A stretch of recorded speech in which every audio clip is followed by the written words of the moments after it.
Welcome to the Varahi real estates. మీరు కనుక ఛానల్ని సబ్స్క్రైబ్ చేయనట్లయితే సబ్స్క్రైబ్ చేసుకోండి. అట్లాగే రియల్ ఎస్టేట్కి సంబంధించినటువంటి మరింత ఇన్ఫర్మేషన్ కోసం ఈ ఛానల్ని ఫాలో అవ్వండి. ఇప్పుడు మనం చూస్తున్నటువంటి ల్యాండ్ ఉన్నటువంటి లొకేషన్ వచ్చేసి మర్కూక్ మండల కేంద్రానికి దగ్గరలో ఉన్నటువంటి ల్యాండ్ ఇది. మెయిన్ రోడ్ నుంచి ఫస్ట్ బిట్లో ఉన్నటువంటి ల్యాండ్ ఇది. ఇదే మనకు సేలింగ్ ఉన్నటువంటి ల్యాండ్ ఇది. చుట్టూ కూడా మనకు కడిలు వేసి బౌండరీ అయితే ఏర్పాటు చేయడం జరిగింది. టోటల్ ల్యాండ్ వచ్చేసి 17 గుంట వరకు మనకు సేలింగ్కి అయితే రావడం జరిగింది. స్క్వేర్ బిట్లో ఉన్నటువంటి ల్యాండ్ ఇది. చూడొచ్చు, రెడ్ సైడ్ ల్యాండ్ ఇది. ఇదే మనకు సేలింగ్ ఉన్నటువంటి ల్యాండ్ ఇది. చూడొచ్చు మనం ఇక్కడ, ఇది మెయిన్ రోడ్. ఇది మెయిన్ రోడ్ నుంచి మనకు ఇక్కడ ఫస్ట్ బిట్ అనేది సేలింగ్కి అయితే ఉంది. ఈ ల్యాండ్కి ఎగ్జాక్ట్ ఆపోజిట్లో ప్రసాద్ సీడ్ కంపెనీ అయితే ఉండడం అయితే జరిగింది.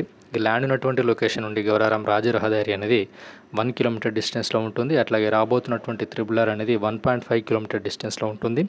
ఈ ల్యాండ్ ఉన్నటువంటి సరౌండింగ్ ఏరియాలో ఫామ్ హౌస్లు అయితే నిర్మించడం అయితే జరిగింది. ఈ ల్యాండ్ ఉన్నటువంటి లొకేషన్ నుండి షామీర్పేట్ ఓఆర్ఆర్ అనేది 24 కిలోమీటర్ డిస్టెన్స్లో వస్తుంది. అట్లాగే జేబీఎస్ అనేది 45 కిలోమీటర్ డిస్టెన్స్లో వస్తుంది.